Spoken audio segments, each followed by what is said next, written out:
Hello दोस्तों, मेरा नाम पांडुरंग शिंपले है। जैसे कि आपने जिन्होंने मेरी पिछली वीडियोस देखी हुई है उनको पता होगा, मैंने इंट्रोडक्शन वगैरह सारी चीजें जो है पहले ही दे चुका हूँ उसी वीडियोस में पहले ही। तो अभी हम डायरेक्टली चैप्टर पे चलते हैं जिसका नाम है एटॉमिक स्ट्रक्चर। तो एटॉमिक स्ट्रक्चर के अंदर हमारे 28 to 29 पॉइंट्स है। और इनके इस चैप्टर के अंदर हम न्यूमेरिकल्स नहीं करने वाले, ओनली कंसेप्ट से हम रिवाइज करने वाले। तो चलिए स्टार्ट करते हैं। इसके अंदर पहला जो कंसेप्ट है, और एक बात बता देता हूँ जो भी नए बच्चे हैं उनके लिए, कि जो मैं इस सीरीज के अंदर जो लिखने वाला वो शॉर्ट फॉर्म के अंदर लिखने वाला जिससे कि हमारा टाइम बचे। तो इससे आपको प्रॉब्लम नहीं होनी चाहिए। तो डाल्टन एटॉमिक थ्योरी, तो इसके अंदर जो हमारा पहला पॉइंट है, तो फर्स्ट पॉइंट हमारा डाल्टन एटॉमिक थ्योरी। तो डाल्टन एटॉमिक थ्योरी के अंदर हमारा जो पहला पॉइंट है, डाल्टन ने क्या कहा कि जो मैटर होता है वो एटम से मिलकर बना होता है, और जो एटम्स होते हैं वो इंडिविजिबल होते हैं और इंडेस्ट्रक्टिबल होते हैं, और इनको ना ही हम बना सकते हैं और ना ही इनको हम तोड़ सकते हैं। तो इसको लिखने की जरूरत नहीं, बस सुनिए और रिवाइज करते चलिए क्योंकि हम इसके अंदर रिवाइज करने वाले हैं, ठीक है। तो पहला स्टेटमेंट क्या है, मैटर जो एटम से बना हुआ है और एटम जो इंडिविजिबल है, इंडेस्ट्रक्टिबल है, और ना ही एटम को हम क्रिएट कर सकते हैं ना ही हम डिस्ट्रॉय कर सकते हैं, पहला स्टेटमेंट। उसके बाद जो सेकंड स्टेटमेंट है, तो यहाँ पे हम लिख लेते हैं कि जैसे matter matter made up of atom, इतना ही लिख लेते हैं इसके अंदर पहले पॉइंट के अंदर। और atom neither creator not destroy, ये तो आपको समझ आ गया होगा। तो डाल्टन ने दूसरा पॉइंट जो कहा कि जो सेम किसी एलिमेंट के जो सारे के सारे एटम्स होते हैं वो जो है वो एक ही तरह की प्रॉपर्टी शो करते हैं। Same element same element shows same property, बस इतना इसमें याद रखना है, प्रॉपर्टी। जैसे कि मास और बाकी की properties, same element same show करेगा, और different element and different element different element shows shows different property. तो ये हमारा सेकेंड पॉइंट हुआ। उसके बाद चलते थर्ड पॉइंट पे। थर्ड पॉइंट जो है, डाल्टन ने कहा कि किसी भी कंपाउंड को जो है हम केमिकल रिएक्शन करके बना सकते हैं, और उसी कंपाउंड को एटम्स के अंदर हम तोड़ सकते हैं केमिकल रिएक्शन करके। तो कंपाउंड को हम क्या कर सकते हैं, कंपाउंड को बना सकते हैं, कंपाउंड को हम क्रिएट कर सकते हैं by chemical reactions, by chemical reactions. और इसी कंपाउंड को हम एटम्स के अंदर भी तोड़ सकते हैं बाय केमिकल रिएक्शन। बस ये चीज याद रखनी। देखिए, इनके अंदर इनका जो डाल्टन एटॉमिक थ्योरी का जो ड्रॉबैक था, ये दोनों पॉइंट जो है अभी के समय के लिए इनवैलिड है। जैसे देखिए, डाल्टन ने कहा matter made up of atom, and atom atom जो इंडिविजिबल है, इंडेस्ट्रिबल है, बराबर। तो एटम जो होता है इंडिविजिबल नहीं होता है क्योंकि इसके अंदर प्रोटॉन इलेक्ट्रॉन न्यूट्रॉन होते हैं। तो इसकी वजह से ये स्टेटमेंट हम अभी के समय के लिए ये नहीं मानते हैं। और same element shows same property and different element shows different property, ये भी स्टेटमेंट क्यों गलत है, क्योंकि जो आइसोटोप्स होते हैं उनका जो मास नंबर होता है वो अलग अलग होता है। एलिमेंट सेम है लेकिन मास नंबर क्या है, अलग अलग। तो ये प्रॉपर्टी भी इसी की वजह से हम नहीं मानते अभी के टाइम पे। और कंपाउंड क्रिएट कंपाउंड को हम क्या करते हैं, क्रिएट बाय केमिकल रिएक्शन। ये पॉइंट जो इसके ये पॉइंट अभी के लिए भी वैलिड है। कंपाउंड को क्रिएट कर सकते हैं केमिकल रिएक्शन करके, और कंपाउंड को एटम्स के अंदर तोड़ भी सकते हैं। ये हुए हमारे 3 पॉइंट्स। इसके बाद चलते हैं फोर्थ पॉइंट, आई थिंक यहाँ बैठ जाएगा। तो फोर्थ नहीं, इसके जगह लगेगी। फोर्थ और फिफ्थ पॉइंट थोड़े बड़े हैं, इसके अंदर कुछ नहीं, बस टर्म्स है जो कि आप याद रखनी है। तो फोर्थ पॉइंट जो है हमारा वो है टर्म्स, जैसे कि आइसोटोप। फोर्थ के अंदर पहला है आइसोटोप्स, दूसरा है आइसोबार्स आइसोबार्स और तीसरा है आइसोटोप्स हो गया, आइसोबार्स हो गया, आइसोडाइपर्स आइसोडाइपर्स। उसके बाद फोर्थ है isoelectronic isoelectronic isobars, isotopes, isobars, isostones, या आइसोटोन्स और आइसोस्टर्स, आइसोस्टर्स। तो देखिए ये हमारा फोर्थ और यहां से आगे फिफ्थ। तो ठीक है, आइसोटोप्स के अंदर क्या याद रखना है, नंबर ऑफ प्रोटॉन जो होते हैं सेम होते हैं, यानी मास नंबर ऑफ प्रोटॉन यानी जो एटॉमिक नंबर है वो सेम होता है। एटॉमिक नंबर, या सिंपली लिख लीजिए नंबर ऑफ प्रोटॉन क्या होते हैं, सेम। ऐसे मतलब एलिमेंट जिनके अंदर नंबर ऑफ प्रोटॉन सेम है लेकिन उनका मास नंबर डिफरेंट है उन्हें आइसोटोप्स कहते हैं। Isobar, number of proton plus neutron जिनके अंदर सेम है, यानी जिनका मास सेम है लेकिन जिनका मास सेम है उनको क्या कहेंगे, आइसोबार्स। मतलब जिनका मास सेम है और जिनका एटॉमिक नंबर डिफरेंट है उन्हें कहेंगे आइसोबार्स।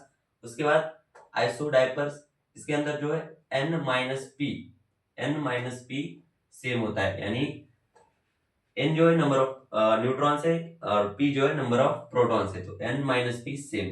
बस इतनी चीजें इसके अंदर याद रखनी। अब चलते हैं फिफ्थ पॉइंट, आइसोइलेक्ट्रॉनिक, सबको पता होगा, number of electron same.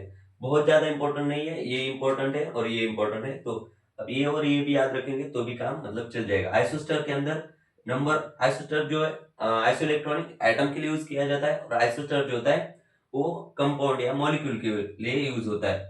Number of electron तो सेम है ही, प्लस नंबर ऑफ एटम भी सेम है। और आइसोस्टर्स के अंदर जो होता है नंबर ऑफ न्यूट्रॉन सेम होते हैं, नंबर ऑफ न्यूट्रॉन। सिंपल ये चीज, ठीक है। इसके अंदर इंपॉर्टेंट जो है ये आइसोटोप्स और आइसोइलेक्ट्रॉन, तो ये चीज आइसोइलेक्ट्रॉनिक दो चीजें आपको अगर पता है तो काम चल जाएगा। इनको बस मैंने मतलब इंफॉर्मेशन के लिए बता दिया है। तो सिक्स पॉइंट है हमारा Thomson Thomson plum pudding, Thomson plum pudding model. देखिए इसके अंदर बस एक स्टेटमेंट है वो याद रखना है। थॉमसन प्लम पुडिंग मॉडल क्या कहता है, जो हमारा एटम होता है वो प्लम पुडिंग मॉडल यानी वाटरमेलन के जैसा होता है। बस थॉमसन ने क्या कहा कि जो हमारा एटम है वो एक वाटरमेलन, सबको पता होगा, उसके जैसा होता है, वाटरमेलन के जैसा होता है। जैसे कि उसके अंदर मास जो है इवनली डिस्ट्रीब्यूट है और वैसे ही चार्ज भी इवनली डिस्ट्रीब्यूट होता है थॉमसन प्लम पुडिंग मॉडल में, ये कहा। और ये जो मॉडल मतलब इसके अंदर कुछ सत्य है ही नहीं, मतलब पूरा ही मतलब ये ड्रॉबैक मॉडल ही ड्रॉबैक बन गए, ऐसा आप समझ सकते हैं। तो इसके अंदर ड्रॉबैक भी यही है कि यार देखिए मास इवनली डिस्ट्रीब्यूट नहीं होता है, ये हमें रदरफोर्ड ने आगे बताया, हम आगे देखने वाले हैं। और चार्ज भी मतलब ऐसे इवनली डिस्ट्रीब्यूटेड नहीं होता है, चार्ज भी मतलब अलग अलग जगह पे होता है, तो ये हम आगे देखेंगे। अब चलते हैं हमारे 7th पॉइंट पे जो कि है रदरफोर्ड मॉडल।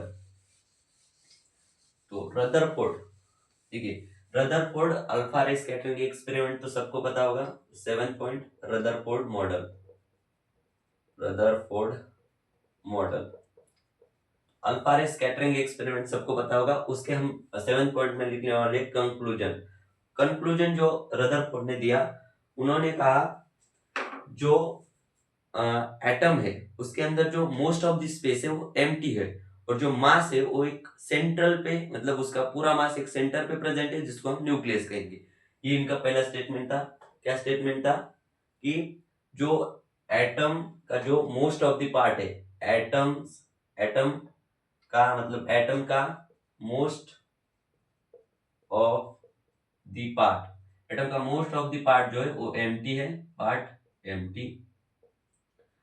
और जो मास है वो मास इज एट सेंटर पे, एटम के सेंटर पे मास है, और सेंटर को हम क्या कहते हैं, न्यूक्लियस। उसके बाद 8 पॉइंट नहीं 7 पॉइंट में लिख लेते कंक्लूजन सारे। जो इन्होंने कहा कि जो जिसे न्यूक्लियस सेंटर पे है, मतलब सेंटर को ही न्यूक्लियस कहते हैं, इलेक्ट्रॉन जो होते हैं इसके अंदर वो मतलब सर्कुलर पाथ में न्यूक्लियस के अराउंड घूम रहे होते हैं, तो electron revolve revolve around around nucleus. बस ये पॉइंट्स इन्होंने मतलब उनके जो अल्फा रे स्कैटरिंग एक्सपेरिमेंट था उनमें इन्होंने ये पॉइंट मतलब बताए हैं कंक्लूजन के तौर पर। उसके बाद चलते 8 पॉइंट, ये भी रदरफोर्ड मॉडल का ही है। इसके अंदर इन्होंने हमें एक फॉर्मूला दिया जो कि radius of nucleus. Radius of nucleus जो होती है ए की पावर 1/3, ये is atomic mass, into 1.33 into 10⁻⁻15 metre. तो ये आपको फॉर्मूला याद होना चाहिए, कभी कभी न्यूमेरिकल इस पे बनते हैं। 8 पॉइंट के बाद चलते हैं 9 पॉइंट पर। 9 पॉइंट जो है हमारा वो भी न्यूमेरिकल वैसे है, जैसे कि इन्होंने एक फॉर्मूला दिया पोटेंशियल, ये है एटॉमिक मास और इंटर्स बाकी सब तो पता है। पोटेंशियल एनर्जी जो होती है जेड ई स्क्वायर के बाय आर माइनस के अंदर। उसके बाद इन्होंने बोला काइनेटिक एनर्जी जो होती है जेड ई स्क्वायर के बाय 2r। उसके बाद जो टोटल एनर्जी होती है वो होती है माइनस जेड ई स्क्वायर के बाय 2r। तो ये फॉर्मूले आपको याद होने चाहिए। जेड क्या है, जेड इसका एटॉमिक नंबर है, ई क्या है एक इलेक्ट्रॉन का चार्ज, के क्या है के यहाँ पे जो 9 × 10⁻⁹ के की वैल्यू क्या है, एक कांस्टेंट है उसकी वैल्यू है 9 × 10⁻⁹ के की वैल्यू एक कांस्टेंट है जिसकी वैल्यू ये आपको याद रखनी है। और आर क्या है, रेडियस है।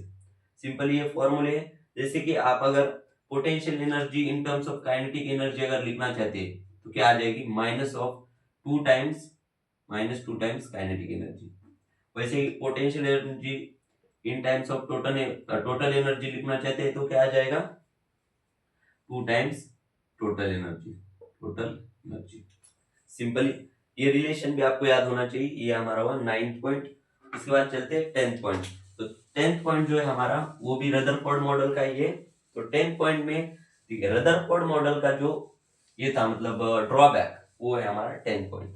तो 10 पॉइंट जो है हमारा वो है drawback of Rutherford atomic model. तो ड्रॉबैक जो है सिंपल है, ड्रॉबैक है ईएम रेडिएशन की जो थ्योरी है, ईएम थ्योरी ऑफ रेडिएशन सबको पता होगी। ईएम थ्योरी ऑफ रेडिएशन क्या कहती है कि जो अगर कोई ऑब्जेक्ट किसी के अराउंड घूम रहा है तो वो अपनी एनर्जी लूज करता है, किसी कांस्टेंट वेलोसिटी से अगर घूम रहा है तो वो क्या करता है, अपनी एनर्जी रिलीज करता रहता है। तो इन्होंने कहा क्या कि सर्कुलर पाथ में इलेक्ट्रॉन जो है न्यूक्लियस के अराउंड घूम रहा है, अगर वो घूम रहा है तो अपनी एनर्जी रिलीज करेगा। ऐसा किसका कहना है, ऐसा कहना है ईएम थ्योरी ऑफ रेडिएशन। ये इसका क्या है, drawback. EM theory of radiation क्या कहती है, पता चल गया कि अगर कोई सर्कुलर ऑर्बिट में घूम रहा है कांस्टेंट वेलोसिटी से, वो अपनी एनर्जी रिलीज करेगा। जैसे कि इन्होंने कहा कि सर्कुलर ऑर्बिट में इलेक्ट्रॉन जो है न्यूक्लियस के अराउंड घूम रहा है, अगर वो घूम रहा है तो अपनी वो एनर्जी लूज करनी चाहिए। और एनर्जी अगर लूज कर रहा है तो वो एक समय पे न्यूक्लियस के अंदर जाके मतलब समा जाना चाहिए, लेकिन एक्चुअल में तो ऐसा होता नहीं है। तो ये इनका बन गया ड्रॉबैक। अब चलते हैं 11 पॉइंट, प्लैंक्स क्वांटम थ्योरी। इसके अंदर भी एक ही पॉइंट है, वो है कि प्लैंक्स ने क्या कहा कि जो लाइट है, light is a form of energy, और जो एनर्जी का फॉर्म है वो फोटोन है। मतलब लाइट लाइट जो है लाइट है फोटोन, लाइट जो है फोटोन के फॉर्म में है। बस इतना इन्होंने कहा। और इन्होंने कहा जो एक फोटोन की एनर्जी ऑफ वन फोटोन जो होती है hc/λ।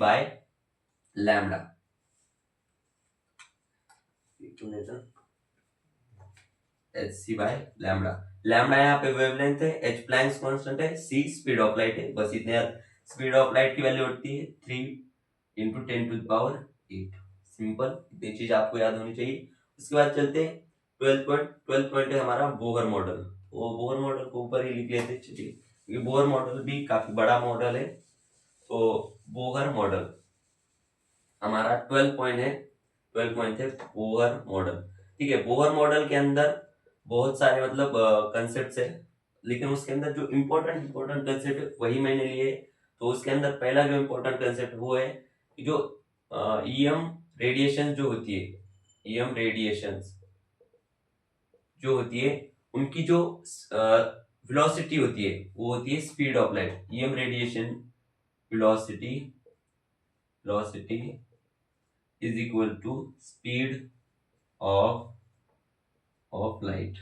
सिंपल ये बात बोर ने कही। और स्पीड ऑफ लाइट जो होती है इसका फॉर्मूला आप याद रख सकते हैं, wavelength into frequency. Wavelength into frequency, ये हुआ हमारा 12 पॉइंट। उसके बाद चलते 13 पॉइंट। 13 पॉइंट में आपको याद रखना है, देखिए EM spectrum, EM spectrum spectra होता है जो होता है रेडियो, चलिए रेडियो, माइक्रो, उसके बाद विजिबल, विजिबल, उसके बाद यूवी, सॉरी विजिबल की जगह इंफ्रारेड आएगा, माइक्रो के बाद आता है इंफ्रारेड, इंफ्रारेड, उसके बाद आएगा विजिबल, विजिबल को हम इससे दिखाते हैं, उसके बाद यूवी, यूवी के बाद आएगा एक्सरे, उसके बाद गामा रे, गामा के बाद आएगा कॉस्मिक। ठीक है, जैसे आप यहां से यहां जा रहे हैं तो क्या होगा, फ्रीक्वेंसी बढ़ेगी, और जब आप यहां से यहां जा रहे हैं तो वेवलेंथ जो होगी वो कम हो जाएगी। बस इतनी चीज आपको याद होनी चाहिए। उसके बाद चलते 14 पॉइंट पे।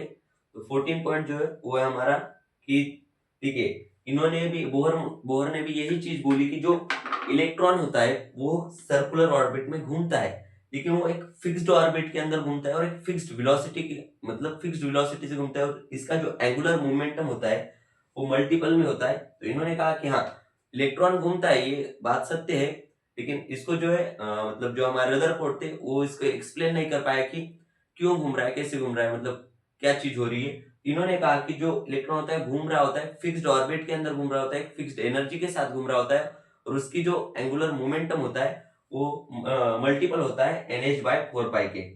तो angular momentum is the multiple of NH/4π। तो इन्होंने ये चीज कही कि अगर इलेक्ट्रॉन घूम रहा है ऑर्बिट के अंदर तो उसका एंगुलर मोमेंटम जो होगा वो NH/4π के मल्टीपल में होगा, या NH/2π भी हम इसे लिख सकते हैं, NH/2π, दोनों में से कोई भी चीज लिख सकते हैं। आगे चलते हैं 15 पॉइंट। 15 पॉइंट के अंदर हमारा आता है फॉर्मूला।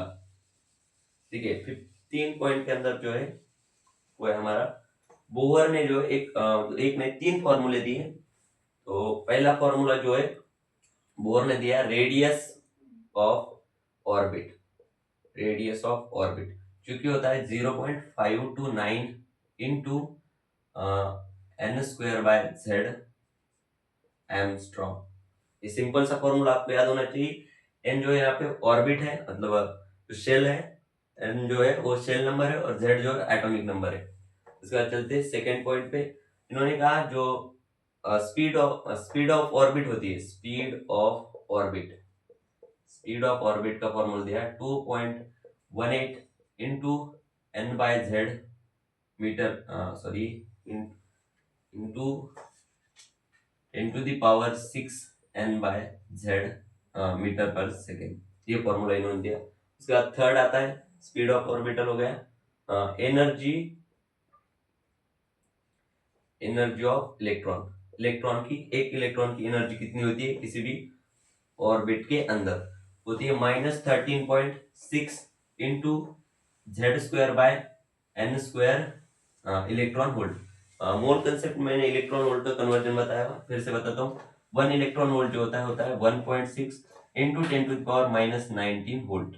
तो अगर याद रख सको तो याद रख लो। 15 पॉइंट के बाद आता है 16 पॉइंट। इसके अंदर है हमारी एनर्जी, जैसे कि आयोनाइजेशन एनर्जी क्या होता है।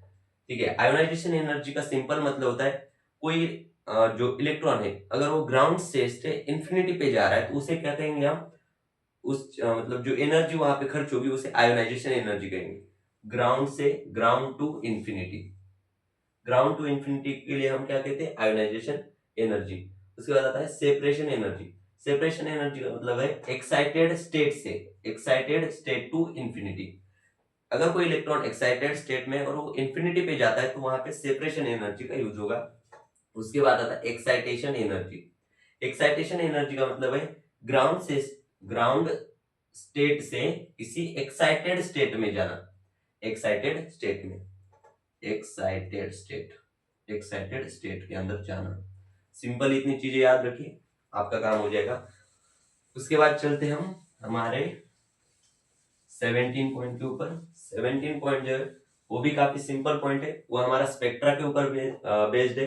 तो स्पेक्ट्रा क्या होता है? ठीक है, स्पेक्ट्रा जो दो प्रकार से होता है, एक होता है एमिशन स्पेक्ट्रा। एमिशन स्पेक्ट्रा का मतलब है जब जो इलेक्ट्रॉन है वो मतलब हायर एनर्जी स्टेट से लोअर एनर्जी स्टेट में आ रहा है, तो वो क्या करेगा, अपनी एनर्जी रिलीज करेगा। और जो एनर्जी रिलीज करेगा वो फोटोन के फॉर्म में करेगा, और वो जो फोटोन के फॉर्म में एनर्जी रिलीज करेगा उसे एक स्पेक्ट्रम बनेगा, और उसी स्पेक्ट्रम को हम क्या कहते हैं? Energy spectrum. तो high energy orbit to low energy orbit में जब इलेक्ट्रॉन आता है तब वो कौन सा स्पेक्ट्रम शो करता है? Emission spectrum. उसके बाद आता है एब्जॉर्प्शन स्पेक्ट्रम। जब लो से हाई में जा रहे तो एनर्जी को एब्जॉर्ब करेगा और एनर्जी को फोटोन के फॉर्म में एब्जॉर्ब करेगा। तो मतलब low energy orbit to high energy orbit में जब जाएगा तब उसे कुछ एनर्जी को एब्जॉर्ब करेगा फोटोन के फॉर्म में, उसे एब्जॉर्प्शन स्पेक्ट्रम कहेंगे। उसके बाद चलते हैं 18 पॉइंट के ऊपर। 18 पॉइंट है नंबर ऑफ स्पेक्ट्रल लाइन। ठीक है, इसके ऊपर क्वेश्चन मतलब बहुत सारे पीछे पॉइंट्स थे, उनके ऊपर बहुत सारे क्वेश्चन आए हुए। इसके ऊपर डायरेक्टली फॉर्मूला याद रखिए, आपके क्वेश्चन बन जाएंगे, क्योंकि n2 - n1/2 into n2 - n1 + 1। अब यहाँ पे n2 क्या है? n2 है जो इनिशियल, जो मतलब मान लीजिए कोई हाई ऑर्बिट से लो ऑर्बिट में आ रहा है, तो हाई ऑर्बिट का जो नंबर होगा, हाई ऑर्बिट नंबर ऐसे याद रखिए n2 को। n1 जो होगा लो ऑर्बिट नंबर। तो देखिए यहाँ पर स्पेक्ट्रल लाइन्स हम लास्ट में, चलिए ठीक है, यहाँ यहीं पर मतलब जो सीरीज हमारी है लाइमन, बाल्मर, पास्चर, इनके बारे में भी हम बात कर लेते हैं 19 पॉइंट में। तो लाइमन सीरीज, ठीक है, लाइमन सीरीज इनका जो डायरेक्ट क्वेश्चन नहीं आता है, कभी कभार आया होगा, लेकिन हाँ क्वेश्चन के अंदर यूज होते हैं, तो आपको याद होना चाहिए लाइमन, बाल्मर और पास्चर। अरे ये अगर तीन चीजें याद है तो काफी है। पी फंड एंड हम्परी, ये पी फंड, ब्रैकेट, ये सब चीजें होती है। आपको तीन चीजें अगर याद है, मतलब ये तीन सीरीज अगर याद है, लाइमन सीरीज, बाल्मर सीरीज और पास्चर सीरीज, इन तीन चीजें, इनमें भी बहुत सिंपल सा पॉइंट याद रखना है। इसके लिए जो n1 की वैल्यू होती है वो होती है 1, और जो n2 की वैल्यू होती है वो होती है 2 से लेकर के इंफिनिटी तक।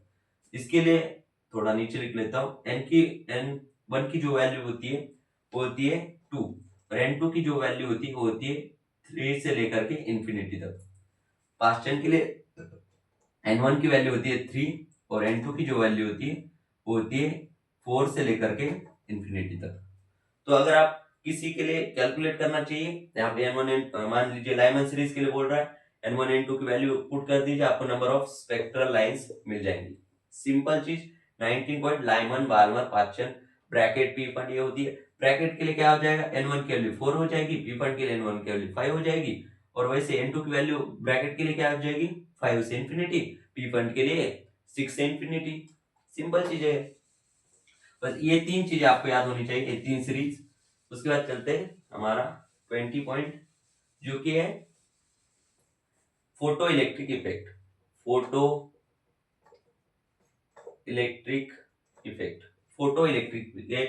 मेरे ख्याल से सबको पता होगा फोटो इलेक्ट्रिक इफेक्ट क्या होता है। जब कोई इलेक्ट्रॉन किसी सरफेस के ऊपर आता है, और सरफेस के ऊपर आता है मतलब जब फोटोन जब किसी सरफेस के ऊपर आता है और उस सरफेस के अंदर के इलेक्ट्रॉन को अपनी पूरी एनर्जी देता है, तो वो जो इलेक्ट्रॉन होता है या तो सरफेस के अंदर जाता है या सरफेस से बाहर जाता है। तो ये जो प्रोसेस होता है इसी को फोटो इलेक्ट्रिक इफेक्ट कहते हैं, सिंपल। इसके अंदर आपको ग्राफ याद रखना है। ग्राफ जो है इंटेंसिटी, ऊपर इंटेंसिटी लिखते हैं, इंटेंसिटी यहाँ पे बढ़ रहा है इंटेंसिटी, और यहाँ पे नंबर ऑफ फोटॉन्स, सिंपल एक स्ट्रेट लाइन, जितने ज्यादा फोटॉन्स उतनी ज्यादा इंटेंसिटी। दूसरा ग्राफ याद रखना है आपको, इसमें काइनेटिक एनर्जी और इंटेंसिटी। देखिए काइनेटिक एनर्जी और इंटेंसिटी का एक स्ट्रेट लाइन ग्राफ आता है, सिंपल इतनी चीजें याद रखिए, आपका फोटो इलेक्ट्रिक इफेक्ट खत्म। उसके बाद चलते हैं 21 पॉइंट हमारा बोहर मॉडल के ऊपर ये सब पॉइंट जो है बोहर मॉडल के ऊपर ही। इसमें हमें जो वेवलेंथ है, वेवलेंथ का हमें फॉर्मूला पता होना चाहिए, मिलता है। बोहर ने एक फॉर्मूला दिया हुआ है wavelength in terms of kinetic energy, तो 2m/ke, सिंपल फॉर्मूला है, याद रखिए, कुछ नहीं, डायरेक्ट क्वेश्चन अगर आ जाए तो आप फॉर्मूला लगा सकते हैं। 22 वेवलेंथ, ये भी बोहर का ही पॉइंट है, h जो है यहाँ पे प्लैंक्स कांस्टेंट है, यहाँ पर भी प्लैंक्स कांस्टेंट है। 2m/qv, q है चार्ज, v है वोल्टेज, ये सिंपल फॉर्मूला। और इलेक्ट्रॉन के लिए आप डायरेक्टली एक शॉर्टकट यूज कर सकते हो, है 150/φ एंगस्ट्रॉम, ये फॉर्मूला आप वेवलेंथ ऑफ इलेक्ट्रॉन के लिए, शॉर्टेस्ट वेवलेंथ ऑफ इलेक्ट्रॉन के लिए ये यूज कर सकते हैं। अब चलते हैं हमारे 23rd पॉइंट पे। ठीक है, आपको एक और बात बता देता हूँ, इसे लिखने की कोई जरूरत नहीं है, बस सुनते चलिए और आगे चलिए। इसके बाद आता है 23rd पॉइंट। 23rd पॉइंट जो है हमारा बेसिकली 23rd पॉइंट जो है हमारा अनसर्टिनिटी प्रिंसिपल। तो अनसर्टिनिटी प्रिंसिपल जो है सिंपल है, जैसे ये कहता है जो एंगुलर मोमेंटम होता है वो greater than equal to h/4π होता है। एंगुलर मोमेंटम होता है m delta v delta r is greater than equal to h/4π। Simple ये चीज याद रखना है, डायरेक्टली इस फॉर्मूले के ऊपर क्वेश्चन आते हैं, वो अगर आपको करने हैं तो फॉर्मूला याद रखिए। उसके बाद चलते हैं 24th पॉइंट पे।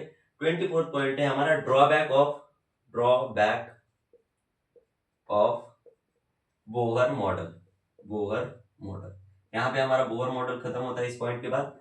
ड्रॉबैक जो वेरी सिंपल ड्रॉबैक है, देखिए जो बोहर मॉडल है पूरा एक यूनि इलेक्ट्रॉन स्पीसीज के लिए बनाया गया है, तो ये क्या है, only valid for uni electron species. Simple सी चीज याद रखनी है, कुछ नहीं, यूनि इलेक्ट्रॉन स्पीसीज के लिए यही उसका ड्रॉबैक है। उसके बाद दूसरा जो ड्रॉबैक है वो है जब हम स्पेक्ट्रल लाइंस को मैग्नेटिक या इलेक्ट्रिक फील्ड के अंदर रखते हैं तो स्पेक्ट्रल लाइन जो होती है चेंज होती है। तो इलेक्ट्रिक फील्ड या मैग्नेटिक फील्ड के अंदर जो हमारी स्पेक्ट्रल लाइंस होती है, स्पेक्ट्रल लाइंस वो चेंज हो जाती है, बस इतनी चीज याद रखनी। अब चलते हैं हमारे 25th पॉइंट पे। 25th पॉइंट जो है हमारा वो है मॉडर्न क्वांटम थ्योरी। तो मॉडर्न लिख लेते पूरा ही, मॉडर्न शॉर्ट फॉर्म में लिख लेते मॉडर्न क्वांटम थ्योरी। इसके अंदर जो है हमारा 25th पॉइंट जो कि है प्रिंसिपल क्वांटम नंबर। ठीक है, इसे हम n से रिप्रेजेंट करते हो। n क्या है पहले तो ये समझ लीजिए, इसमें सिंपल पॉइंट n है क्या। तो देखिए लास्ट में मैं पूरा बताने के बाद कैसे याद रखना ये भी चीज बताऊंगा, ये मॉडर्न क्वांटम थ्योरी को। देखिए n जो है सिंपल है मेन शेल नंबर, तो n को क्या लिखेंगे, मेन शेल नंबर, सिंपल। उसके बाद चलते हैं 20 मेन शेल नंबर को ही हम प्रिंसिपल क्वांटम नंबर कहते हैं, जो कि होता है 1 2 3 4 जो होता है वो मेन शेल नंबर होता है, जिसको हम प्रिंसिपल क्वांटम नंबर भी कहते हैं, n से रिप्रेजेंट करते हैं। उसके बाद आता है एजिमुथल क्वांटम नंबर, इसको जो है हम l से रिप्रेजेंट करते हैं, और जो l की वैल्यू होती है वो 0 से लेकर के n-1 तक होती है, और ये होता है सब शेल, याद रखना है क्या होता है ये, सबशेल। सिंपल पॉइंट याद रखना है, एल होता है सबशेल। उसके बाद चलते हैं 27 point, magnetic quantum number. Magnetic quantum number को हम एम से रिप्रेजेंट करते हो। जो एम की वैल्यू होती है वो -L से लेकर के +L के बीच में जितने भी इंटीजर आते हैं, यहाँ पर भी इंटीजर ही लेने, जितने भी इंटीजर आते हैं वो होते हैं मैग्नेटिक क्वांटम नंबर। ये होता है ऑर्बिटल, ऑर्बिटल। ठीक है, यहाँ पर और एक रिलेशन है जो कि है नंबर ऑफ ऑर्बिटल्स का फॉर्मूला अगर याद है तो आपको डायरेक्टली क्वेश्चन में यूज हो जाएगा। नंबर ऑफ ऑर्बिटल जो होते हैं n², n क्या है, principal quantum number. Number of orbitals is equal to main shell number का स्क्वायर, सिंपल। इसको हम 28 पॉइंट बोल लेते हैं। अब चलते हैं 29 पॉइंट पे, जो कि हमारा लास्ट पॉइंट है, क्योंकि स्पिन क्वांटम नंबर, जिसे हम एस से डिनोट करते हैं। स्पिन क्वांटम नंबर का मतलब होता है एक इलेक्ट्रॉन की, मतलब जो जगह, इलेक्ट्रॉन का घर मान लीजिए, घर के अंदर इलेक्ट्रॉन की रूम।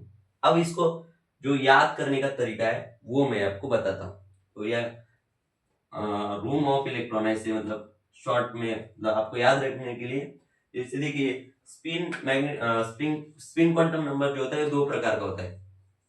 एक होता है पॉजिटिव स्पिन, एक होता है पॉजिटिव स्पिन और एक होता है नेगेटिव स्पिन। तो हाँ, एक पॉजिटिव स्पिन, ऐसे एक पॉजिटिव स्पिन और एक नेगेटिव स्पिन, ऐसे याद रख सकते हैं। अब इसको जो मतलब याद रखने का तरीका बताता हूं। जैसे प्रिंसिपल क्वांटम नंबर को आप एक गांव मान लीजिए। प्रिंसिपल क्वांटम नंबर गांव है इलेक्ट्रॉन का, किसका, इलेक्ट्रॉन का। तो ये क्या है, विलेज, विलेज, विलेज। ये क्या है, village of electron, electron, simple. ये क्या है, विलेज ऑफ इलेक्ट्रॉन। अब किसी भी विलेज के अंदर क्या होती है, गलियां होती है, सही है। तो जो सबसेल है वो है हमारा गली। किसी भी विलेज के अंदर, मतलब अपार्टमेंट बोल लो या गली, हमारे मतलब गांव की भाषा में गली बोलते हैं। उसके बाद ये मतलब विलेज, विलेज के अंदर मतलब अपार्टमेंट, अपार्टमेंट नहीं बोलते, गलियां बोलते हैं। गली, गली के अंदर जो होता है मतलब घर, आप ऑर्बिटल जो है वो है हाउस, हाउस ऑफ इलेक्ट्रॉन। और जो स्पिन क्वांटम नंबर है ये हमारा room of, room of electron. तो ऐसे याद रख सकते हैं, प्रिंसिपल क्वांटम नंबर पूरा गांव, उसके बाद एजिमुथल क्वांटम नंबर सबशेल यानी गली, उसके बाद मैग्नेटिक क्वांटम नंबर ऑर्बिटल यानी हाउस, मतलब इलेक्ट्रॉन का हाउस, और हाउस के अंदर उसका रूम होता है इलेक्ट्रॉन का, जो कि होता है स्पिन क्वांटम नंबर। यहाँ पे हमारा चैप्टर होता है खत्म। मुझे नहीं पता है कि कितना टाइम लगा क्या। देखिए मैं आप सबको जाते जाते एक बात बताना चाहता हूँ। देखिए ये जो वीडियो बनाने में बहुत मेहनत लगती है यार। मैंने आज तक कभी भी ये चीज नहीं बोली कि शेयर करो, सब्सक्राइब करो, लाइक, पहली बार बोल रहा हूँ। अगर आपको वीडियो अच्छा लगता है तो यार लाइक किया करो। वीडियो के अंदर अगर कोई चीज अच्छी लग रही है या कोई गलत लग रही है तो कमेंट में बता दो यार। उसके बाद अगर किसी को जरूरत है इस वीडियो को, आपको लगता है तो उसको शेयर कीजिए। और अगर आपको लगता है कि यार मुझे सपोर्ट करना है तो यार सब्सक्राइब भी कर लीजिए। तो यहीं पर हमारा वीडियो करते खत्म।